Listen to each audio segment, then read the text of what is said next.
పురంధరేశ్వర గారు, తెలుగుదేశం పార్టీ వ్యవస్థాపక అధ్యక్షుడు నందమూరి రామారావు గారి కుమార్ వంటి మహనీయులు పోయిన తర్వాత, అటువంటి ఎంపీగా తర్వాత బీజేపీ తరఫున ఎన్నికైనటువంటి ఎస్పీకి సత్యనారాయణరావు గారు కూడా మన రాజమండ్రి పార్లమెంట్ ఎన్నికలు చాలా వరకు కృషి చేశారు. గతంలో ఎప్పుడు కూడా బీజేపీ ప్రజల్లో ఎన్నికలు మన ఎంపీని ఎప్పుడు కూడా గౌరవిస్తూ వచ్చింది. వారు మంత్రి చేశారు.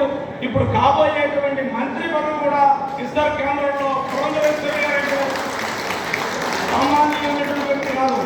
మన రాష్ట్రంలో ఉన్నటువంటి పరిస్థితి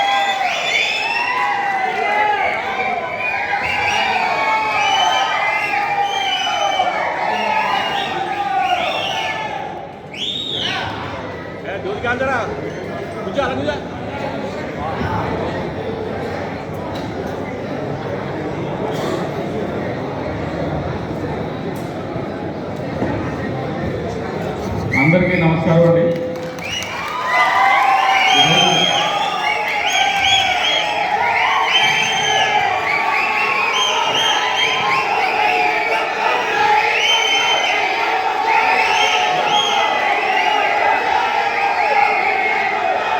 ఈ కార్యక్రమానికి ముఖ్య అతిథిగా వచ్చేసినటువంటి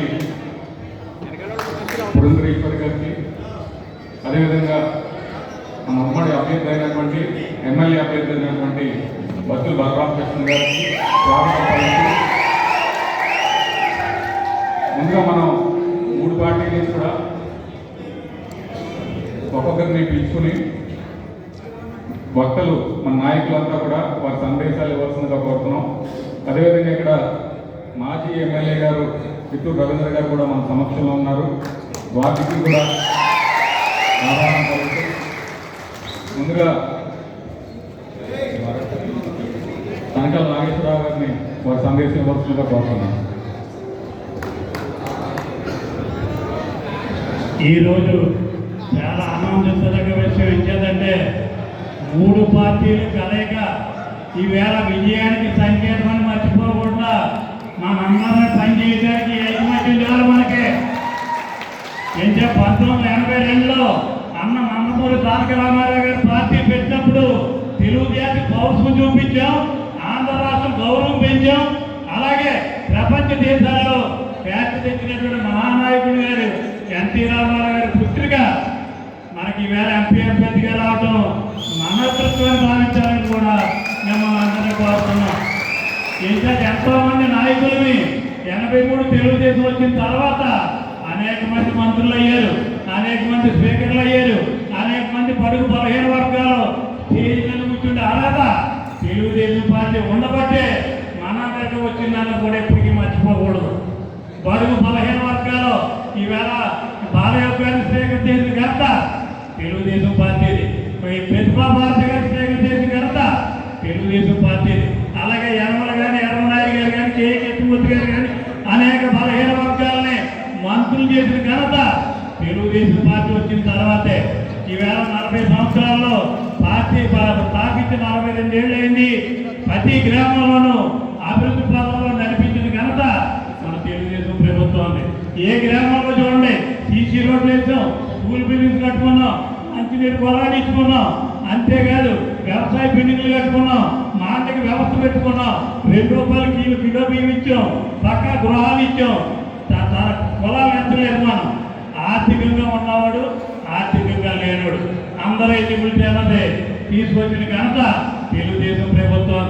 ఈవేళ ఏ రకంగా చూసుకున్నా ఈవేళ కరువు కాటకాలతో ఉన్న రాజనగరం నియోజకవర్గం 2 పంటలు పండుతుందంటే తెలుగుదేశం పార్టీలో తారక రామారావు సోరంపాలెం రిజర్వాయరు, పోలవరం, అంతేకాకుండా ముతిమేర రిజర్వాయరు, భూపతిపాలెం రిజర్వాయరు, ఇన్ని ప్రాజెక్టులు కట్టి పుష్కర ఎత్తిపోతల పథకం ద్వారా ప్రతి పంటకి నేను ఇచ్చిన ఘనత తెలుగుదేశం ప్రభుత్వాన్ని మనం మర్చిపోకూడదు.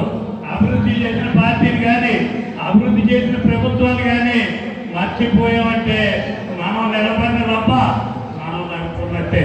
ఈవేళ గత 5 సంవత్సరాల్లో వైసీపీ ప్రభుత్వం వచ్చింది. ఏ గ్రామంలో అభివృద్ధి కనపడిందా? ఎక్కడ అభివృద్ధి లేదు. కానీ ఏం కనపడుతున్నా కొండలు తరిగిపోతున్నాయి, గోదావరి ఇసుక తరిగిపోతుంది, చెరువులు మట్టి తరిగిపోతుంది.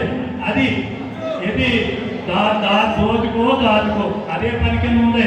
కింద నుంచి పై వరకు కూడా యథా రాజా తదా ప్రజ అన్నట్టు ఎక్కడ నాయకులు కార్యకర్తలు ప్రజలు అక్కర్లేదు, వాళ్ళకి మంచినీళ్ళు అక్కర్లేదు, మార్కెట్ విధానం అక్కర్లేదు.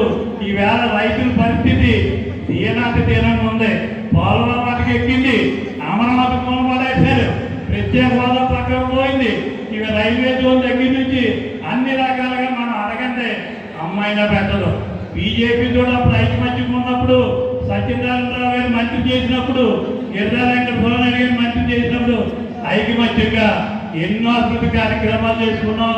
ఎన్నో పనికి ఆహార పథకాలు, ఎన్నో పొంతలు, కొన్ని వందల పొంతల రోడ్లు మనం నియోజకవర్గంలో వేసుకున్న ఘనత అవి బీజేపీ మనం కలిసి ఆహార పథకం ద్వారా ఎన్నో అభివృద్ధి పనులు చేసుకున్నాం, ఎన్నో రహదారులు చేసుకున్నాం.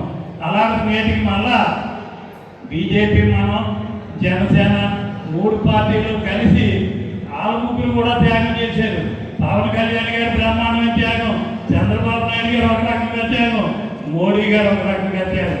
ఏం చేద్దంటే ఒక నిరంకుశం ముఖ్యమంత్రిని ఓడించాలంటే ఐక్యమత్యం ఉండాలన్న ఆలోచన వాళ్ళకు ఉండబట్టే ఈవేళ బొడ్డు వెంకటరామ చౌదరి గారు కూడా ఎంతో త్యాగం చేశాయన.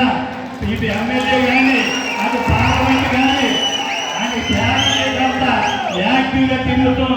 మన అందరినీ గర్వించదగ్గ వ్యక్తిని బొడ్డు వెంకటరామ చౌదరి గారికి పార్టీ ఇచ్చింది. పార్టీ ఏమైతే చెప్పిందో అంత మించి అభిమానం చౌదరి గారు తెచ్చుకున్నారు. అది మనందరికీ గర్వకారణం. ఏం చేయాలంటే రాజకీయాల శాస్త్రం కాదు, పదవుల శాస్త్రం కాదు, క్యారెక్టర్ శాశ్వతం, నీతి నిజాయితీ శాశ్వతం. ఎందులో ఉన్న నిజాయితీ ముందు, ఎందులో ఉన్న కష్టపడి పనిచే, వర్క్ ఇది వేరు, డెడికేషన్ ఇది వేరు, గాటి వేరు, విన్నింగ్ ఇది. భగవంతుడు అక్కడే ఉంటాడు, విజయం కూడా అక్కడే ఉంటాడు. ప్రకాశంగా పనిచేసి మంచి విద్యార్థితోటి మన భక్తుల బాలరామకృష్ణ గారికి గ్లాస్ గుర్తు, అలాగే మన ఎంపీ అభ్యర్థి మా ఆరాధ్య దైవం ఎన్టీ రామారావు గారు అంటే ఆయన పుట్టిన ఆయన రాజకీయ పార్టీ పెట్టాక ఎంతో మందికి ఫస్ట్ ఓట్లు వచ్చినాయి. అవేళ నుంచి ఈవేళ వరకు కూడా ఎంతో మంది ఆయన భగవంతుడిగా చూసినటువంటి అలాంటి వ్యక్తి ముద్దుల అమ్మాయి పురంధేశ్వరి గారు. ఆవిడ మనకు రావడం అదృష్టం. భారీ నిజార్తించి మనం ఆ పెద్దానికి రుణం తీసుకోవాలని కోరుకుంటూ ధన్యవాదాలు తెలియజేస్తున్నాం. ఈవేళ ముఖ్య విశేషం ఏంటంటే ఈవేళ రవీంద్ర గారు రావటం చాలా గర్వించదగ్గ విషయం, చాలా ఆయన బలం ఆయనకు ఉంది. మనం నెగ్గడానికి ఒక్కోటి అనుకోకూడదు, ఒక్కోటితోటే నెగ్గుతాం. ఈ ఒక్కొక్క చిటికే సముద్రం నదులు కూడా ఉంది. ఆయన ఎంతో పట్టుదల ఉన్న వ్యక్తి, మన నియోజకవర్గం మీద మంచి అభివృద్ధి చేసిన వ్యక్తి. ఆయన కూడా రావటం ఈ నియోజకవర్గం తరఫున ఆయన కూడా ధన్యవాదాలు తెలియజేస్తూ ఈ అవకాశం ఇచ్చినందుకు అందరికీ కూడా నమస్కారాలు తెలియజేస్తాను.